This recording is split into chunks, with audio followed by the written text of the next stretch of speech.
এটি শ্যামপুর গ্রাম। এই ব্যক্তি মোহন হালদার।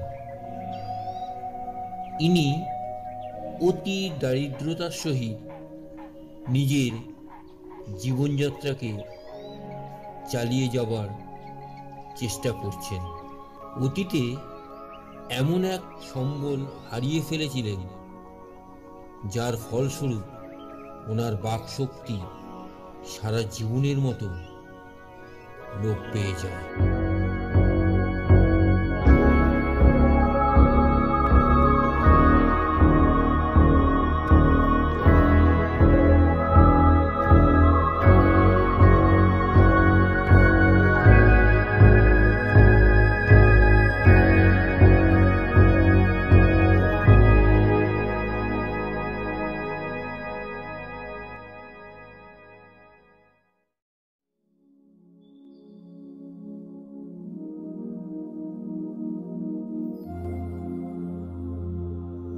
ইনি হলেন কৃষ্ণ হালদার, মোহন হালদারের সারা জীবনের একমাত্র সম্বল বলতে এই ছোট ভাই।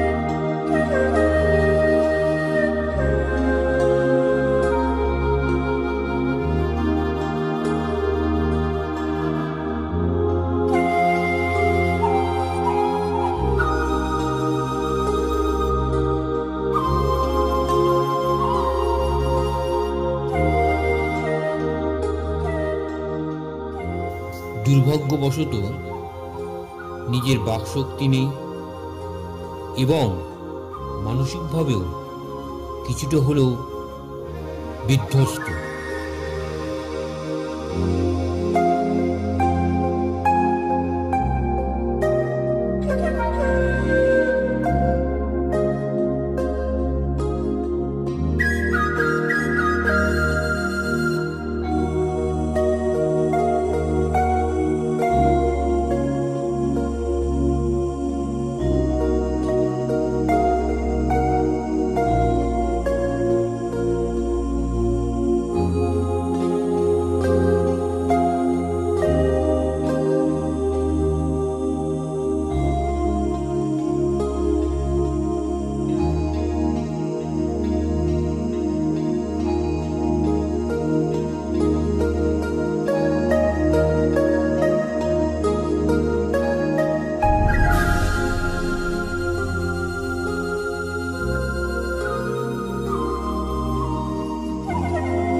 কিন্তু গ্রামের মানুষের যতটা সম্ভব উপকার করে থাকে, অক্লান্ত পরিশ্রম তাকে গ্রামের কিছু মানুষের কাছে প্রিয় করে তুলেছে।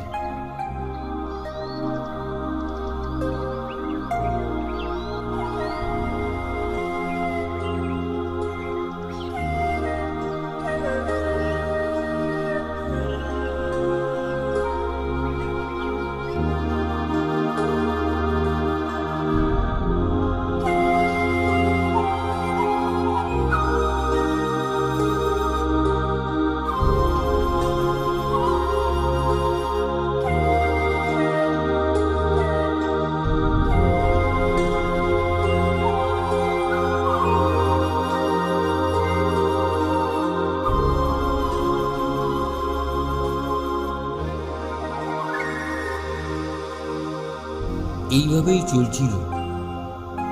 হঠাৎ এক সময়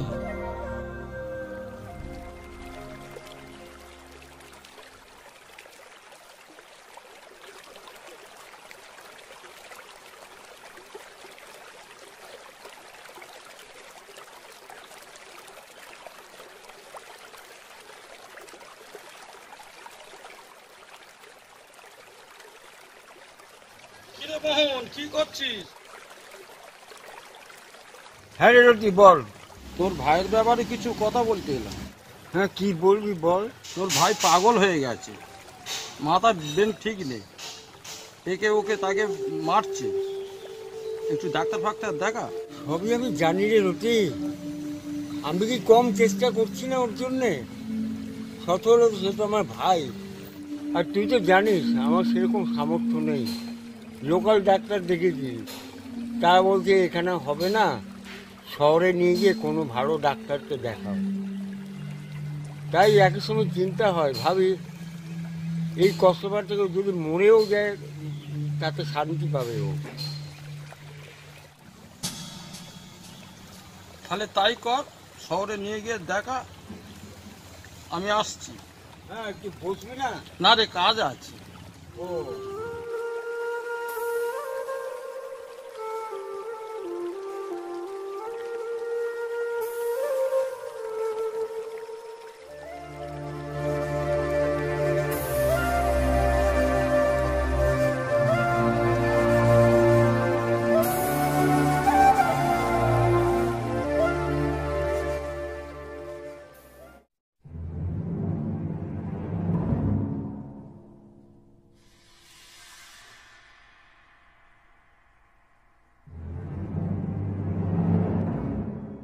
বেশ কয়েক মাস পর্যবেক্ষণ করার ফলে মোহন হালদার বুঝতে পারলেন যে তার ভাইয়ের মানসিক বিকৃতি অনেকটাই খারাপ পর্যায়ে এসে পৌঁছেছে।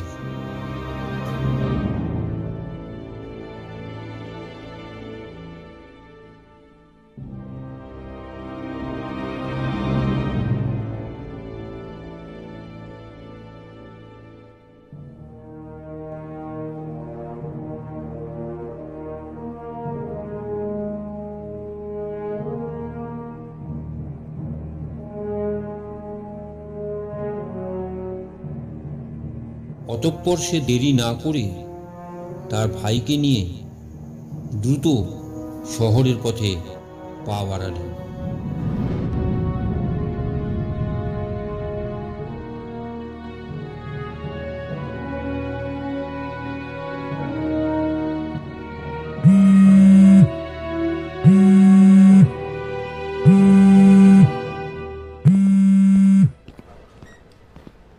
হ্যালো, হ্যাঁ, ডক্টর চ্যাটার্জি বলছি।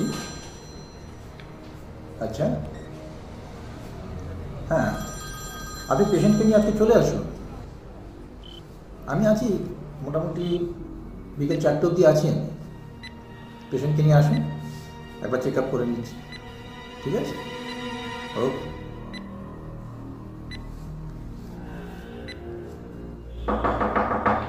ইয়েস, স্যার, আমি পরিতোষ বলছি স্যার। হ্যাঁ বলুন। বলছি যে একটা আর্জেন্ট পেশেন্ট এসেছে স্যার, একটু চেক আপ করে দিতে হবে। আপনার একটু সময় হবে? এখন তো আমি অন্য পেশেন্ট দেখবো। দেখুন না স্যার, ভদ্রলোক অনেক গ্রাম থেকে এসছে, পেশেন্টের অবস্থাটা একটু ভালো না, একটু চেক আপ করে দিলে একটু ভালো হয় স্যার, একটু দেখবেন? ঠিক আছে, ওনাকে ওপিডিতে রাখো, আমি দেখছি। ওনার বাড়ির লোক কেউ এসছেন কি? হ্যাঁ হ্যাঁ, বাড়ির লোক একজন আছেন, ওনার মনে হয় সম্ভবত দাদাই হবেন, মনে হয় এসছেন। ঠিক আছে, ওনাকে পাঠাও, আমি দেখছি। আচ্ছা আচ্ছা, ঠিক আছে স্যার, ঠিক আছে, আচ্ছা।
পরিতোষ, পরিতোষ, হ্যাঁ বলুন স্যার। এই যে কৃষ্ণ হালদার বলে যে পেশেন্টটাকে দেখলাম, হুম, ওনার বাড়ির লোক কেউ থাকলে পাঠিয়ে দাও। আচ্ছা স্যার, আচ্ছা আমি এক্ষুনি পাঠিয়ে দিচ্ছি। আসুন স্যার। আসুন, বসুন।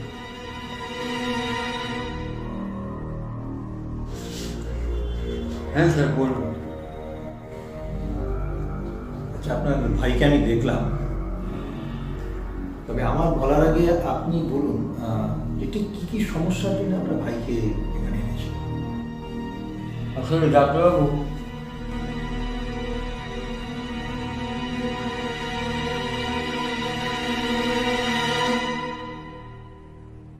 I C. দেখুন, আপনার ভাইকে আমরা যা দেখলাম তাতে কন্ডিশন খুব ভালো বলা যায় না, আবার খুব ক্রিটিক্যাল সেটাও বলছি না। তবে আমাদের কেসটাকে আরও ভালো করে স্টাডি করতে হবে, অ্যান্ড দেন ট্রিটমেন্ট। স্যার ডাক্তারবাবু তাহলে এখন এখন কী করণীয় কিছু বলুন। এখন আপাতত আমাদের এখানে অ্যাডমিট করে রাখতে হবে, তার সঙ্গে স্পেশাল ট্রিটমেন্ট চালাতে হবে, সেটা কন্ডিশনের উপর ডিপেন্ড করে। আপনি যদি রাজি থাকেন তাহলে আপনার ভাইকে আমরা কেবিন 36-এ ট্রান্সফার করে দিচ্ছি। তা ডাক্তারবাবু আপনি যেটা ভালো বলেন সেটা করুন। দেখুন, আপনি শান্ত থাকুন। Will try our level best to save your brother, don't worry. আপনি বরঞ্চ পাশের রুমে গিয়ে অ্যাডমিশন ফর্মে সাইন করে দিন, তারপর 30 দিন পরে এসে একটু খোঁজ করুন, দেখি তারপর কী করেন। আচ্ছা ঠিক আছে ডাক্তারবাবু, আপনি তাহলে একটু দেখুন, তাহলে আমার ভাইটা যদি হয়। ঠিক আছে, ওকে।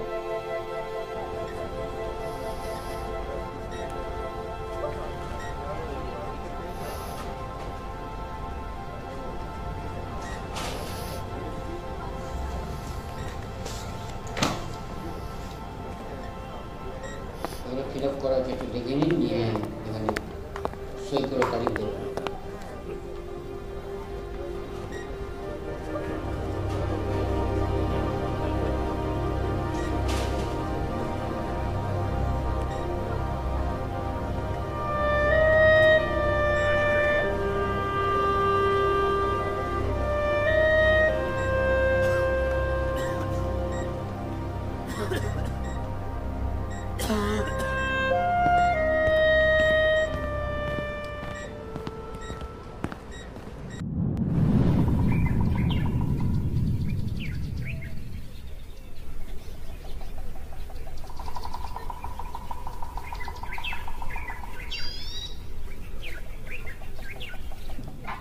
না, অনেক মেডিসিন ইউজ করলাম, কিন্তু কন্ডিশন খারাপের দিকেই যাচ্ছে। দেখুন স্যার, আমার যা মনে হয় তাতে করে আমি শোভনের সাথে একমত হয়েও ছিল। আপনি যদি বলেন তাহলে আমার মনে হয় শক থেরাপি বোধহয় শেষ রাস্তা। তুমি একটা কাজ করো, তুমি আর সৌমেন মিলে কালকেই শক থেরাপির ব্যবস্থাটা করে ফেলো, আর দেরি করা উচিত হবে। ঠিক আছে স্যার, আমি শোভন ব্যবস্থাটা করে ফেলছি। Thank you.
আচ্ছা রজতবাবু, সত্যি তোমার পেশেন্টের কন্ডিশনটা কিছু বুঝতে পারছেন?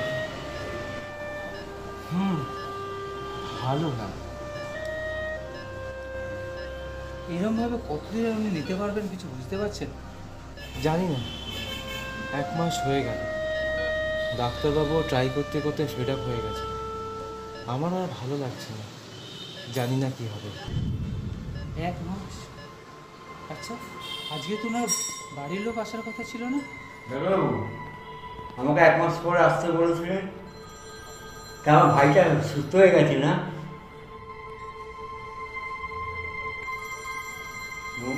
বলুন না, ভাইটা ভালো হয়ে গেছে তো বোধহয়। বলুন না, চুপ করে আছেন কেন?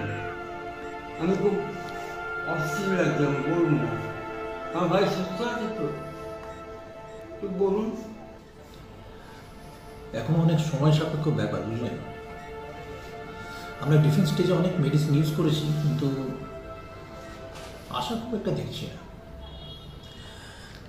I am sorry to say, condition কিন্তু খারাপের দিকে যাচ্ছে। উনি অ্যাকচুয়ালি ধীরে ধীরে ওনার ব্রেনের কানেকশনটা হারিয়ে ফেলছে, যেটাকে আমরা ডাক্তারি ভাষায় যেটাকে বলি মেমোরি লস, এইসবই বলা হয়। দেখা যাক কি করে। করেন এই কোনো উপায় নেই? তাহলে কি আমার ভাইকে আমি আর পাবো না? বলুন না, কেন আপনি এরকম করছেন? বলুন না ঠিক করে। দেখুন না আমার ভাইটাকে, আমার ভাইটা তো কেউ নেই, আমি কাকে না না, এরকম কোনো ব্যাপার নেই। তবে ওনাকে এখন বেশ কিছুদিন মেডিকেল অবজারভেশনে রাখতে হবে।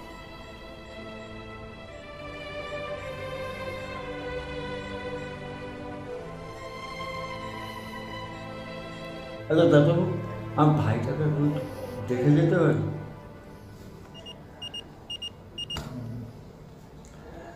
দেখুন, এই কন্ডিশনে তো আমরা পেশেন্টের সঙ্গে কাউকে দেখা করতে দিই না।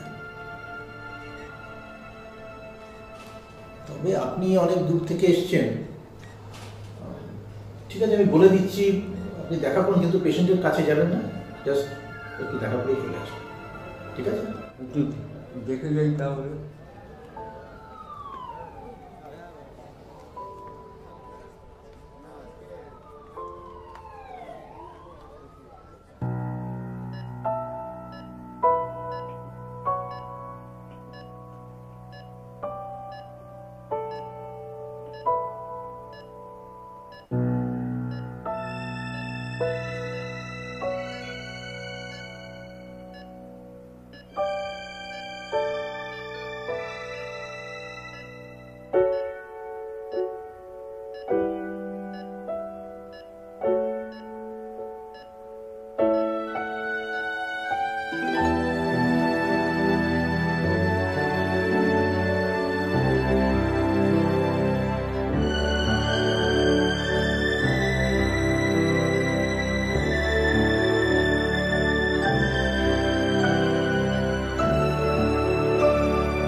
পরিতোষ, একবার রজত বাবুকে পাঠাও তো।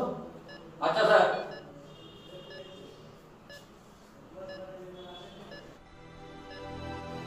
আচ্ছা ডক্টর রজত, 36 নম্বর কেবিনে যে পেশেন্ট আছে তার তো কোনো ইমপ্রুভমেন্ট এখন আমরা দেখতে পাচ্ছি না। কোনো ইমপ্রুভমেন্ট যেমন নেই স্যার, তেমন আস্তে আস্তে অবস্থা আরও ক্রিটিক্যাল হচ্ছে। আমার মনে হয় স্যার, বডি এই থেরাপিতে রিয়্যাক্ট করলেও না মেন্টালি একদম স্ম্যাশড হয়ে যাচ্ছে। এই থেরাপিতেও খুব একটা কাজ হবে বলে মনে হয় না স্যার। হ্যাঁ, এই বিষয়ে আমি আমার সিনিয়র ডক্টর নাটরাজনের সঙ্গে কথা বলেছি। বুঝলে রজত, এই ডক্টর নাটরাজন এমন একজন মানুষ, সারা বছর দেশের বাইরে থাকে, কিন্তু ঠিক 15ই আগস্টের আগের দিন দেশে ফিরবেন, কারণ 15ই আগস্ট উনি দেশেই কাটাতে চান। উনি ব্যাঙ্গালোরে ফিরেছেন। আমি আজকে রাত্রে ফ্লাইটেই ব্যাঙ্গালোর যাচ্ছি, ওনার সঙ্গে কনসাল্ট করি, তারপর দেখি উনি কি বলেন।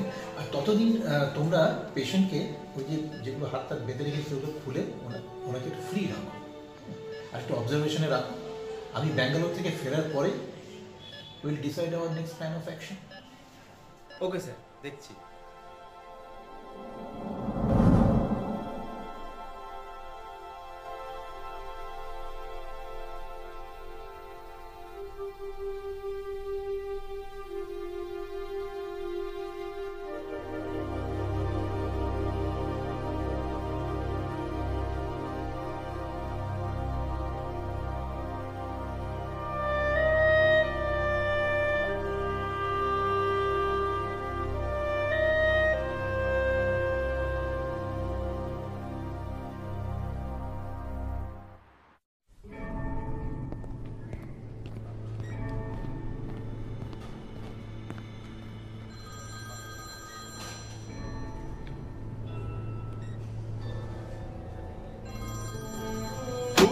দেড় মাস হয়ে গেল, কোনো ইমপ্রুভমেন্ট নেই। ট্রিটমেন্টের পর ট্রিটমেন্ট হয়ে যাচ্ছে, ভাবে হয় নাকি? কি বলছেন আপনি? ডাক্তার কি আজকেই বেরিয়ে গেছে? হ্যাঁ, চলে গেছেন, আর আমাদের উপর চার্জ দিয়ে গেছে। কি বলছে? 36 নম্বর পেশেন্টকে আমরা কিভাবে দেখবো ওনাকে? একে 15ই আগস্ট স্টাফ কম, আমাদের পক্ষে কি সম্ভব? আমাদের কিছু করতে হবে না, যা করার উনি করে দিয়ে গেছেন। আমাদের শুধু বলে দিয়েছেন যে সবটা তো হয়ে গেছে, ওই রিল্যাক্সেশনের জন্য হাতটা পাটা ফ্রি করে রেখে দিলে। আপনি এক কাজ করুন, আপনি যান, গিয়ে নার্সকে বলে দিন ওনাকে আমি ফ্রি করে দেন, বাকিটা আমি দেখছি। হ্যাঁ সেটাই বল। ওরা 36 নম্বর পেশেন্ট না ওটা? হ্যাঁ 36। আপনি যান, আমি দেখছি। ঠিক আছে।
হ্যালো স্যার, আমি রজত বলছি। একটা খারাপ খবর আছে স্যার। 36 কেমনে পেশেন্টটা স্যার পালিয়ে গেছে আজকে হসপিটাল থেকে। হ্যাঁ, আমি এইমাত্র খবর পেয়েছি। ঠিক আছে স্যার, আমি এক্ষুনি পুলিশকে জানাচ্ছি। ওকে, হ্যাঁ স্যার।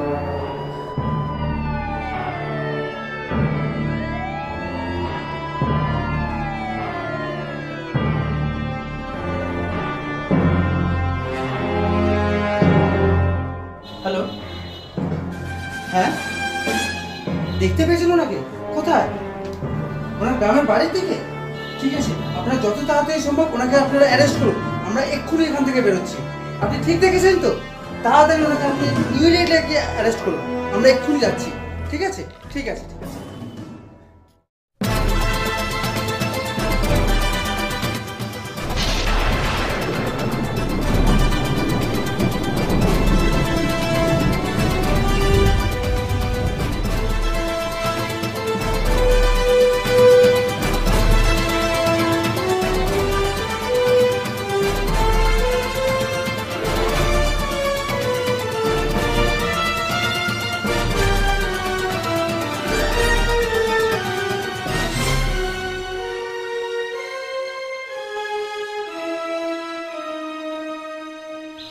ভাই আসছে।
এই মর্মান্তিক ঘটনা আমাদের সামনে একটি ব্যক্তি স্বাধীনতার অপমৃত্যু, যার ফলস্বরূপ আরও একজনের ব্যক্তি স্বাধীনতা সম্পূর্ণভাবে বিপর্যস্ত হলো।